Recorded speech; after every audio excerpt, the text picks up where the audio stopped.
9. Beingness is the seed of the universe. Whatever is seen and felt in totality, I, space-like, is universal manifestation, the Brahman. But forms, emanated, and these are felt as separate and isolated from each other. For a Jnanani, everything is the Brahman, its expression only. Each living being has the sense of presence. This sense identifies itself with the body form and thus functions in the world. The sense of presence of being has tremendous potential, particularly in the human body, because the body's senses in this species are developed to the highest degree. This sense of being, which is the consciousness, has the capacity to realize its true nature and abide in the Ishwara state, that is, the godly state. The ancient scriptures, the 4 Vedas, have affirmed the sense of being as the pure Brahman only, which is also vouched for by the sages and saints. The spray of the ocean contains innumerable droplets, but they are the ocean only when not separated from the ocean. On separation, they are individual drops. Nevertheless, the salty taste of the water, whether of the ocean or of its droplets, is the same. Just as the salty taste is present in the entire ocean, the beingness, or the sense of I am in the human form, has the inherent capacity to be all-pervading. But having conditioned and thereby limited itself to the body form, it is interested only in protecting and preserving the body. As a result of the arising of body forms, the manifest consciousness apparently was fragmented. But this fragmentation should be viewed only with respect to the body forms, because in actuality, the consciousness prevails, both within and without the bodies. The mind is the outflow of the 5 vital energies, one in the body, known as the Pancha Pranas. It glorifies in and gloats over the impressions, the samskaras, which are received from the outside through the body senses, but the mind can purify itself in the association of sages and saints, who for this purpose commend the practice of chanting the sacred names of God, doing penance, etc. As a matter of natural phenomenon, the pure dynamic Brahman unknowingly wears various bodies, like garments, and then functions through them. This results in perception of the world taking place through the senses of the bodies. But into the bargain, the indwelling principle, that is, the sense of I amness, embraces the body as itself and acts in response to the dictates and demands of the body. But in spite of all these distortions and modifications, the sense of I amness remains unchanged in its inherent nature. The very moment that this pure dynamic Brahman, which is the motive force behind the body's functioning, discontinues its impetus, the body goes into disorder, commonly termed as death. Thus, the consciousness does not go anywhere. Merely its functioning through the dead body is extinguished then and there, and the pure dynamic Brahman remains unaffected. In Hindu philosophy, the prana, Sanskrit for breath, the primal energy or vital breath, divides itself 5-fold. As a king employs officials to rule over different portions of his kingdom, so prana associates with himself 4 other pranas, each a portion of himself and each assigned a separate function. Prasna Upanishad. The other 4 pranas are apana, samana, vayana, and udana.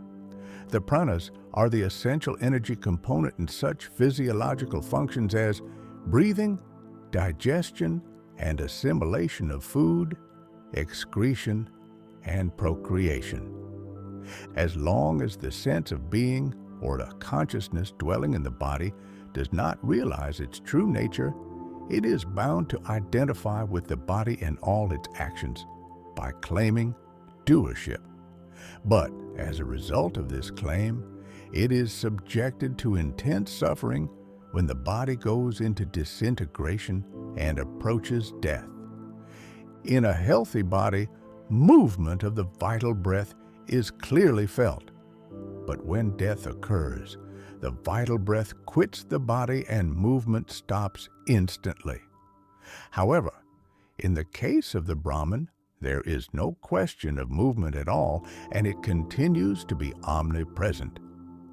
The point to be clearly understood is that when a body dies, this basic principle, the pure Brahman, does not leave and proceed anywhere as an individual entity, simply because it ever pervades everything and everywhere.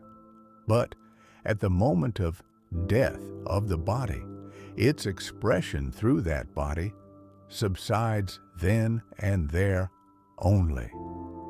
When a musical instrument is played, the sound emanating from it fills the space around. But the moment the instrument stops playing, the sound does not travel anywhere. It diminishes and comes to an end. At present, this body form is the product of the 5 elements. These elements are created out of the Atman. But how does one recognize this Atman? It is by understanding the knowledge I am, the Atma Jnana. Just as space is all-pervading, so the knowledge I am, the Atma Jnana, is all-pervading, limitless, and infinite. How strange! Such a supreme principle is treated as though it is a body. All the sufferings are due to this mistaken identity. If you give the highest honor due to it, you will not undergo either suffering or death. Birth and death are hearsays. A birth indicates the birth of a body. The latter is made up of food juices. There is no question of the Atman needing to enter the body since it is already everywhere, like the sky. If a body is healthy, its functioning will start naturally because of the prevalence of the Atman principle. This principle is immortal and indestructible. If you want to get a taste of it, understand clearly that it is nothing other than the knowledge you are, the touch of I amness. Do not forget this basic principle. This great principle, the Atman, remains unaffected by whatever actions you do from your body identity. Nevertheless, the touch of I amness appears only when a food body is available. When you state, I am very strong and healthy, it means that plenty of wholesome food has been consumed and digested by you to make your body strong. But the body is not your sense of being. Even though it is strong, it has to be replenished daily with food and water. The vital breath, without lips and tongue, chews and sucks food essences from the body, while the mind sings in praise of the impressions collected externally through the body senses. And you, in turn, feel as if you are doing all these activities and claim them as yours. Let us call the sense of being the Guna, that is, the quality or Jnana, which means the knowledge I am. This Guna or Jnana exists always latently in a food particle. So whenever a food form is available, this latent quality manifests itself with movement and pulsation initially and as mind later. The supreme all-pervading principle, whose expression through a body is called Guna, is named as Saguna Brahman in the Vedas. The name has several meanings like love to be, sense of I amness, beingness, etc. This state has no form or shape, as even the mind has no shape. Only a food body has form. This very principle expresses itself as worms and germs out of a decomposed human body. Whenever surplus food is thrown out and allowed to decompose, you will find live forms crawling in and out of it. The life-giving dynamic Saguna Brahman gives animation to food forms whenever conditions are conducive, but its expression varies according to the forms.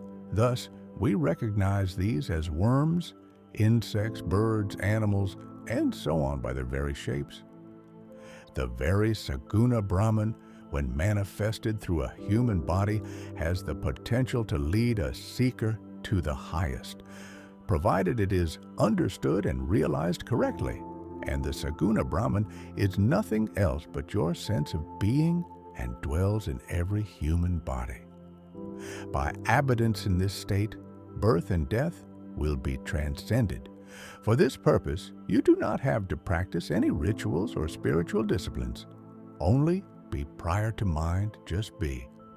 Many persons are busy in the name of spirituality, in doing penances, chanting sacred names, making pilgrimages, and pursuing other disciplines for their salvation. Let them do whatever they want. Probably they are required to cleanse away the sins of their past births according to their prarabdha. If you happen to come across a sage who has realized his true nature, you will not be required to do anything in the way of spiritual disciplines. This is because through his teachings, he will reveal your true nature, as by placing a mirror before you. Many so-called sages move from place to place propagating their spiritual knowledge. But why should I roam about and where? In my true state, I am everywhere. This will be realized by you also when you abide in the knowledge I am. You go to your uncle or cousin because you are related to them through your body. But if you are everywhere, why should you go about? If you imbibe fully whatever I have expounded, no more spiritual disciplines will be required of you. With this understanding, you will observe and conclude that whatever spiritual and worldly activities are happening through you, they are merely entertainments for passing time, and that they are the functioning of the manifest dynamic principle only, the Maya. To abide in the knowledge I am is one's true religion, the Suvadharma. But instead of following it, you opted to be irreligious by submitting to the dictates of your concepts, which led you to believe that you are a body. This misconception ensured only the fear of death. If food is not supplied to your body, it will grow weaker and weaker, and one day your vital breath will leave the body. People will pronounce you dead, but you will not have the information. It may be that you are sinful, but this is only in respect of your identity as a body. So also, your death refers to the body. Apprehend this clearly, that you, the absolute bereft of any body identity, are complete, perfect, and the unborn. But you are accused of millions of births in past lives. In this connection, could you tell me at least one of your past births, if you remember? Do not go by what others say, but speak honestly of your own, direct experience only. As a matter of fact, you never had any birth. Various forms are appearing and disappearing as a result of the five elemental play. In this play, where are you and what are you? And where is the question of your coming and going? What are these religions and cults? Are they not merely the propagation of the fond ideas of sages and prophets to whom certain spiritual concepts occurred? And this could happen because the sages and prophets recognized the sense of being initially. Then they meditated and abided in it and finally transcended it, resulting in their ultimate realization. Thereafter, whatever knowledge sprouted out of them spontaneously became the religious and cults of their followers because of their deep emotional involvement.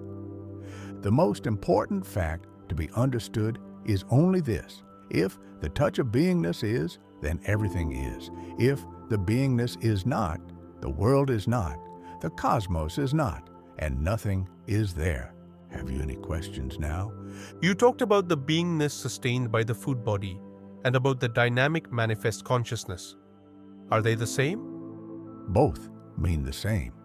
There is no form or shape for this principle, just as the vital breath has no form, which is, however, dynamic and pulsating.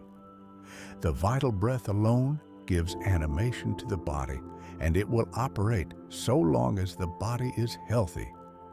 Whatever is seen and perceived is continuously in a state of creation and destruction. But you, in your true nature, are unborn and indestructible. Unless you realize your true nature, there will be no peace for you. No matter how much you strive to acquire any worldly gains, they are bound to go. So also your concepts and various identities. Even if you follow any religion in the hope of obtaining something permanent from the outside, you will be sorely disappointed. The main purpose of true spirituality is to liberate oneself completely from one's concepts and conditionings. By following any religion, cult, or creed, one becomes inevitably conditioned because one is obliged to conform and accept its disciplines, both physical and mental. One may get a little peace for some time, but such a peace will not last long. In your true nature, you are the knower of concepts, and therefore prior to them. A dead body is lying on the ground, and since the manifest Brahman is everywhere, it could not have left the body. Then what is that principle that left the body to make it dead? Let us regard the Brahman as space for the purpose of this discussion. Can the space be confined within the body? Next, tell me, where did the death of that body begin? In the all-pervading space. Is that possible? What sort of a question did you ask? You'd better reframe your question to make it sensible. In the living body, there should be something other than space. Other than space? Space is there. In the space, a lump of food was there, and out of this food, a body was formed. The manifest Brahman, which we have called space, expresses itself through the healthy food body. You are inclined to call it Atman, but the Atman is not created like a body. It is the unborn principle, the Brahman. Oh, that means Atman is never created. Certainly Atman has no birth. It is through the all-pervading Brahman that the body, together with the vital breath, functions. And then you interpret the process as the birth of Atman. All this expounding is only for those who have a genuine urge to understand spirituality. For others who are anxious to better their worldly lives, worshiping of various gods is recommended. When a healthy body and vital breath, prana, function together, the sense of beingness expresses itself by putting into operation the limbs and senses of the body. This expression is an advertisement, which declares the eternal existence of the ultimate principle, the Absolute, the Parabrahman. When the body dies, the sense of beingness disappears, and so there is no advertisement of the Absolute through the dead body. Nevertheless, the Absolute continues to prevail as ever. That is what I wanted to know. A seeker was advised by a guru with the words, "Look back." And the simple-minded seeker looked behind, taking the command literally, so the guru told him again, understand the meaning underlying the words. Understand your state prior to the present one. Go to the source. Look back. Recede. You accept a concept and stop at it. Thus, your spiritual progress stagnates at the conceptual level. You indicated your identity at various stages of your life by such concepts as a child, a boy, a youth, a middle-aged man, etc. But which conceptual identity of yours remained faithful to you?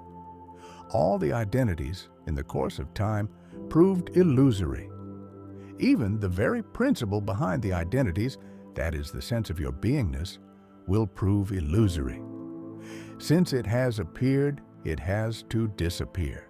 Therefore, it is temporary and time-bound. But the knower of the beingness is the eternal absolute. Whatever experience you undergo is imperfect. Nevertheless, you will continue some spiritual practice because the mind will not allow you to be quiet. For the purpose of acquiring knowledge and to know the Brahman, you meditate on something. But what is your identity as a meditator?